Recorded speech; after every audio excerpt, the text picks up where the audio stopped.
This is Daybreak here on Citizen TV, and on Monday we like to start things off with some motivation. Welly Odendo back with us. Good to see you. Good to see you. I'm trying to keep my distance because Same of my flu situation, but we'll work it out. This morning we're going to talk a little bit about finding your why, finding your purpose. And there might be someone watching who's like, you know, I don't even know where to begin with that entire question. The reason I decided to have this discussion, I was watching a TD Jakes special recently, and he was talking about many people looking for a position rather than a mission. And I said, man, I worked so hard to get to this position. Now I have to find a mission as well. So that's sort of where the conversation began. And then it led me into the whole conversation again about purpose and why. So for those who have not considered that there is a why. I'm just trying to get to a position and I'm chasing this and that, the title. Where do you even start? I think the greatest tragedy that ever occurred is when work was elevated as a means of measuring worth. It ought to be that your worth ought to define or to be the essence of why you work. But unfortunately, work became the motivation, and our aspirational value for our work is that it defines our worth. People treat you differently when they hear you earn differently or are seen differently or stay in a different place. Now, the worst thing is not what society treats you. The worst thing is you also start believing that just because I occupy this work position, that's my worth. But there are two different metrics of work and worth, and that's why if you've observed recently, especially with this coming, with the advancement in technology, you've discovered that we are having, I think in just the last 7 months or so, we are seeing people at the peak of their careers ending their lives. Personally, somebody getting to a place where people are admiring them so much. We are starting to hear they're suffering from private addictions. We loved you publicly, but that was your work. It never got to the center of making you. Your worth never infiltrated your work. It's like your work went so high and it broke off from your worth. And so now you started living, feeding the eyes of the people. What do the people want, or do the people expect? Now I am this, I have to behave like this. And so you even begin to buy into that lie that because I have 1 million followers, I'm worth 1 million. And I mean 1 million to 1 million people. And I mean and I matter. And not knowing that that's not the metric. Your work and your worth should infiltrate your work, and it should give you the why you work, so that there is no single point that even if you change workstations, it doesn't mean you've changed your worth, your sense of worth. And so I think that's where it starts. That's where that's the biggest tragedy that ever occurred to mankind. And it's something that can, go on for years. There are people who've been working the same job for 5 years, 10 years, but at the end of it all, they feel like I've achieved all this, but I still feel empty. And that's one of the things that you're talking about. Not knowing your why can lead to all that emptiness. We hear, drug abuse, alcohol abuse, suicides. All these things are stemming from there not being anything deeper, sort of to go by. I also think, especially living in a country like ours, where the margins, the poverty gap is so wide, we are eager to respond to the felt need, and that's why we quickly are looking for a way out of the felt need, to get money so that I can be able to take care of my bros, my Cs, or feed myself, or just sustain life in the city. Now, that migration of people trying to get some source of income so that they can be able to advance themselves, or at least survive within the margins of this society. Now, that makes us become so driven towards what I would call a work mind, that by the time when people like us are brought into the picture, we find that this person has lived without worth for so long. He has learned to live without worth, that he has created patterns of behavior, patterns of thinking, and patterns of value devoid of their sense of worth, hoping that now that you're on this level, this is how your value is, these are the car you should drive, this is the house you should stay, these are the clothes you should wear, this is where you should go. So they're trying to fit into a caliber of life, hoping that that caliber will give them worth, because they do not know that the sense of worth, that why, that purpose, is something that you define and you discover. And it takes, as any mining expedition, it takes time, it takes experimentation, it takes exploration. So you find that people just go on that drift for a long time. By the time we move in, you find that this person had to see you even before the work question came in. But now by the time you're walking in, you find they have breakdowns in relationship, they have breakdowns at work, they have breakdowns in themselves, because the higher they are going, the more life is putting a demand on them, the emptier they are feeling. They have more women than the names they can remember. They have cars, but they feel as if, I just bought this car, I drove it for a day, I didn't like it, because they're trying to define themselves and to find their purpose from the inside, from the outside in. But there are some things that you can put into place to help you find your purpose and to find your why, and it comes from the inside out. Yes, we need drive to be able to get there, but man has always created a way that he will live his life in pursuit of pleasure, in avoidance of pain. So we always find that we think that what is pleasurable is my purpose, and what is painful is to be avoided. But I've seen that there are people who have found a healthy mind that can be able to actually ask themselves, what is the pain trying to tell me? What is the pain trying to teach me? What is the pain trying to show me? Why do I feel lonely yet I'm in a group? What is this pain trying to tell me? Why is it that every time I get stressed, I do this? What is this pain trying to tell me? But because we have created a way that anytime we sense pain, we look for the quickest way to pleasure ourselves so that we cannot feel this pain, or we cannot be aware of this pain. That pain keeps lingering longer and longer. And the longer it lingers and it remains unattended, it takes possession of your inner man completely. That now pain becomes your drive and not purpose becoming your drive. And let me tell you, everywhere you go, you will create pain, because pain is your purpose. You get into a relationship, you'll create pain. You get into an office, you'll create pain. Even if the Pope was to quit being the Pope and you marry him, you'll create pain, because the inner man has so much been defined. By trying to avoid pain, you have given it more ownership of your soul. But if you find purpose, you'll find that every person that comes into your life, you infuse their life with purpose, because purpose infuses people with worth. And so you infuse people with purpose. You get into an office, you infuse the office with purpose. You get into a relationship, you infuse it with purpose. You get money, you infuse it with purpose. But if it is not there, if you take this metric that where majority of people like to go for, that I want to avoid pain, so I quickly look for the most pleasurable thing I can afford, I can go or I can call, so that I don't look deeply into this pain question, then eventually you're going to find yourself where everybody finds themselves lonely, bored, tired, wasted, drained, and you'll be wondering, why can't I just...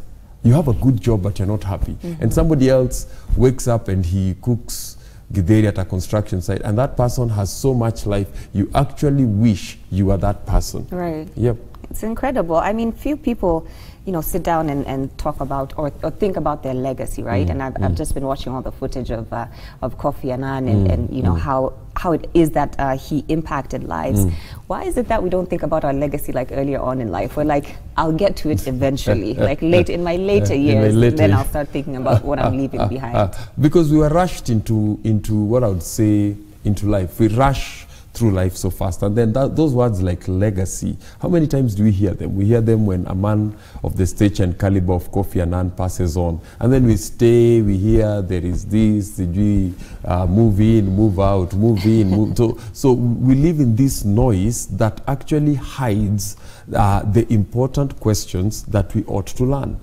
I have seen that there are people who, they ask themselves, and this is how people find their purpose, they ask themselves, what is the one thing that if I had all the power in the world, I would change?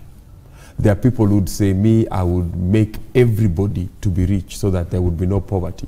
Another person would say, I would make sure there were no sicknesses so there would be no sick person. Another person would say, I would want to see people happy and laughing for the rest of their life. Another person would say, I would like order. I found out that my strongest gift is order. Speaking just has to be a tool, but my strongest purpose in life is to bring order where there is chaos. So whether there is an individual life, is to help this individual, first of all, gain control of the chaos and bring order, whether it is in private life, corporate life, religious life, relationship, is to first of all ask ourselves, hey, what is the method to this madness? So that we see, is there a method before? Because we can just be after the madness, but what is the method to this madness? Could it be something deeper? Now, that has become, it's like my purpose. So when I write, when I speak, I know that the ultimate state when I feel satisfied is when there is order. Now, whether you go out and party after you've had your orderly day, for me, that is now somebody else's function. He says, I know how to make orderly people happy. Now, that functions for somebody else. Another person says, for me, is to maybe educate or to give people hope or to come up with technologies to make life faster and easier. So, if I don't ask myself, what would I do if I had all the power in the world, so that I know, then that's where I should be spending my energy, trying to accrue, whether it is money, whether it is wisdom, whether it is relationships, to increase my power portal, because you can't achieve and realize purpose without power. You need power to realize purpose. So if you know what you would do if you had all the power, then that actually should be guiding you, that maybe that's my purpose. So everything I am doing, whether it is working, whether it is dating, whether it is socializing, is to just increase my power portal so that I can focus on that particular power. If you went and fueled at a gas station and never left the gas station to, that's petrol station, but because this is going over Africa. If you went and fueled your car and never left the station, you will not have realized your purpose, because that was a fueling station. And for some of us, we do everything at the fueling station, acting as if this is the destination. We camp, we party, we jump, we do everything at the petrol station, and then by the time you're waking up, you're 40 and you're saying, Saini mama kukwa serious sasa. This year, 2019, you're now making another resolution. Saini ko serious. This year, I am drinking less, reading more, going back to school. And then 3 months later, you've relapsed, because as I always say, the mind is a lazy organ. It's a pleasure seeker. And as it seeks pleasure, it will tell you, man, this journey is hard, or my mahi, it's winding, or Sijui Naivasha is hot and dusty. But if your destination is to get to Kisii, you better start moving in that direction when you're still younger, when factors are still in place, there is no distress. You better start moving in that direction.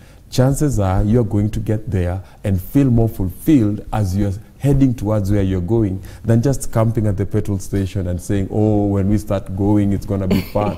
It's 3 o'clock. Oh, well, let me tell you, this car, it has this type of engine, the car, the leather, You'll always find an excuse. You're always finding an excuse, or celebrating how much power is in your engine and your leather seats and your air conditioning. But if you're not moving, the person on a bike is doing much better than you with all the conveniences that you have. So it takes us to bring ourselves to that place and ask ourselves, what would I do if I had all the power in the world? You know, perhaps you can talk a little bit about the importance of, when you're, you know, finding your why and creating your mission, for it to be something that doesn't just benefit you. You know, making a commitment to others. I feel that, like, that, you know, holds you accountable a little bit more. And so how, when you're crafting your why, how important is that aspect?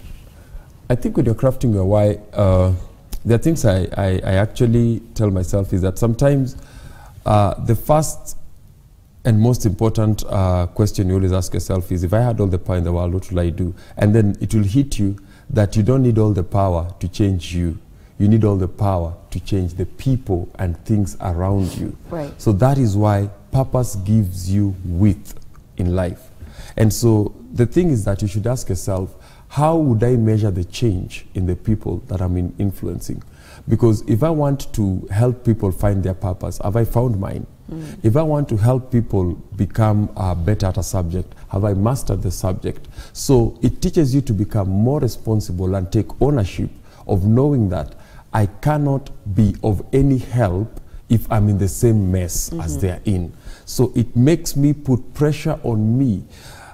If I don't find the right balance, I'll be putting pressure on people, and that's why moody people like to manipulate things, because they like to make everybody to come to their level, because they don't want to challenge themselves and bring themselves to the place where they put themselves in difficult places. But I'll put pressure on myself and tell myself, if I want to make the world a better place, then I have to make myself a better person. I have to ask myself, what are the things that are hitting these people so hard so that I can help them? So it starts there. It also requires that I come up with an organogram or an organizational structure.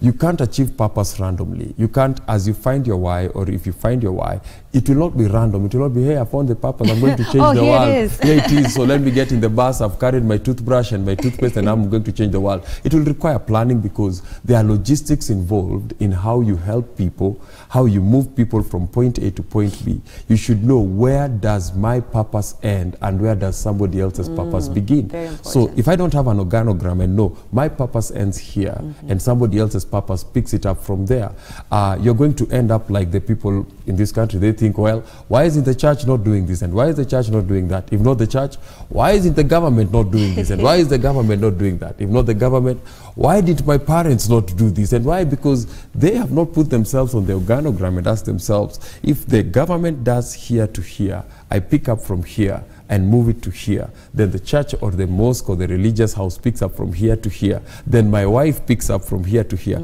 I can't just sit down and say, why is it my wife not doing all this? I have to draw the whole spectrum and know my purpose ends here. From here, somebody else's purpose picks up from there. And so I should create a sense of consciousness around me and the people that I'm helping, that as much as I'm helping you, I am not trying to create dependence. I have a shelf life, and my shelf life is, if I move you from A to B, from B to C, you have to move that's somebody else's purpose to move you from there. And that's why some of us suffer from, I think, fatigue, because you are trying to help people beyond your purpose.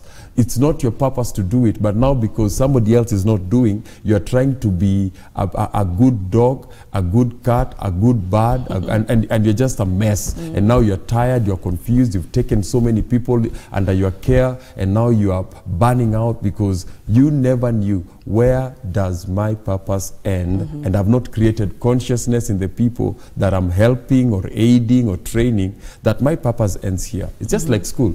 Once you do your exams, whether you got whichever grade they tell you, you either repeat, but from here you cannot stay. If you are beyond this, you have to move to the next class. No matter how much connection we had, I'm only the class teacher of standard 6. I may have some classes in class 7, but my purpose ends in 6. In 7, you have to find a new teacher and move on. And it's liberating for you as a caregiver. Yeah. And perhaps we, can also talk about the importance of putting your why into words and into action. Because a lot of people will just have these thoughts from time to time, myself included. I'll just be sitting somewhere and say, well, wouldn't it be great if, if my mission was to do such and such, and then I go back to sleep. But, action plan. Yeah, I always have these thoughts late at night. I'm like, one day I'll be a great person and leave a great legacy, but not today. Today I'm sleepy. It's important. There are 3 words that I use. That first of all, you have to, I say, code your purpose, codify your purpose, because so that you can, 1, be held accountable. We cannot transact with unprocessed thoughts. And words are processed thoughts. How you code it, how you write it, helps us to hold you accountable to it. If I go to KFC and my car breaks down, I know very well they have made it clear that they don't do punctures. Their logo is a chicken, their colors, everything they try to do to just make you know, should your car break down, you can park it outside and make your own arrangements. Actually, they tell you, you've parked at your own risk. That our transaction with you is with the chicken. So you have to code it. So it must be so that you can be held accountable. Secondly, it's adaptability. If you don't write it, as mentors and more competent people come around you, they will tell you, this is what you have to adjust it this way. Now, if you're not adaptable and you've not coded it, we don't know where to come in. as I've said, everybody has a shelf life. There is, I come here, you come here. So when I come in and I find you've not coded it, so what's the role of an accountant when it is still an unprocessed thought? What is the role of a marketer or a strategist or a partner when it is still an unprocessed thought, or an investor when it is still an unprocessed thought? So adaptability. So it starts with accountability. It holds you accountable when you code it down, and then it requires you, as you code it down and more people begin to enter in, they now begin to make it, you begin to adopt, because they call it contextualizing your purpose. Yes, it works good in your head, but out here is not your head. You'll find that out here there are other many heads that have been here. So as you try to contextualize, you may need to make some adjustments, and that's why you may easily need to adapt. Not changing the core, the worth of what you want to do, but just adapt the method of how you're going to do it. And then finally is how you're going to measure your progress. So if you don't code it or write it down, there is no measurement. You've not said, for the first 2 years, we are only going to start with 10 to see how it works. And then from the 10, we'll see if we go to the 40, or if not, if we don't do 10 well, it means we don't have the infrastructure to do 40. So it gives you a way of measuring what you're doing. So it is paramount for you to be able to write it down and let it, so that the people who are coming around you can be able to make their input, help you track yourself on the curve to know whether are you doing red, are you doing orange, are you doing green. They help you to measure how best you're moving. And then they also help you to focus, because if you don't code it, you can't keep your focus on it. It will be just like you're saying, today you woke up in the morning, you saw a picture of a lady eating and flies on her face, and you said, well, I wish I could feel all the poor in the world. Then tomorrow you woke up and you saw another picture and you said, because there is no focus. And if you don't have, meaning comes from focus. The more you focus on something, the more they mean something. The less you focus on something, the less it means anything. Yeah. It's very easy for human beings to sort of just stay in that comfort zone. A lot of people are, you know, not willing to take risks, and they feel like maybe finding my why or my mission will include some risks that I'm not willing to take. You know, let me just hang here where I know where, you know, I'm familiar with this terrain. So what would you say to that person who, you know, because a lot of people also, you know, at some point people are not taking risks, so they're dying with regrets. You know, and your whole life you thought, you know, this would be nice, but you know, you never got out of your comfort zone to actually start. I think for me, I would say this, and this is what I've seen in my practice, is that many of us are manipulators. So we like environments where we can manipulate. And that's why we never stretch out, because nobody realizes their purpose without stretching, without being challenged, because purpose is something that challenges you beyond your comfort and convenience. But because you're in an area where you cannot manipulate, because the drive is coming from within, the sense of worth, you derive a lot of worth from the work. That's why you keep doing it. It's not that the work pays you as you deserve, but the worth, the sense of significance and meaning that you derive from it, it pays you, it gives you the hope and the feeling of I matter, I'm significant. But because many of us are manipulators, whenever you say outside this area, you have no control. You've got to learn, you've got to be challenged, you've got to expand.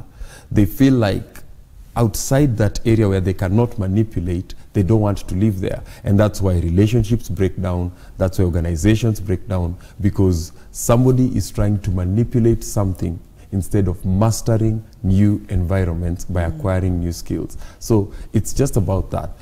If you're going to achieve your purpose, you must know that there are the limited way of thinking. You know, manipulation creates a control environment where everybody, first of all, fits in. But purpose creates a need for you to acquire a new set of skills, relate with new sets of people, change how you spend and how you think. And as it challenges you more and more, you begin to discover that I have now to master my own inferiority so that I can be able to serve the purpose for which I was designed. Yeah, very powerful stuff. There's a quote I just wanted to read quickly here as we wind up by a German philosopher Friedrich Nietzsche. He said, "He who has a why can endure anyhow." Yep. So find the why. Go ahead and share your social media, you know, information. Well, Welly Odendo, that's W-E-L-L-Y, Welly Odendo. Those who reach out to us, it's obvious, 0722 92 50 31. I almost gave the other number one day. But we are grateful and happy. The book is available. You can order the book, Breaking the Back of Luck. It helps you to at least understand poverty and life in its essence. Yep. I like what Faith Kithome here on Twitter is saying. Don't camp at the gas station. Start moving already. You will be more fulfilled once you reach your destination. So thank you so much for watching.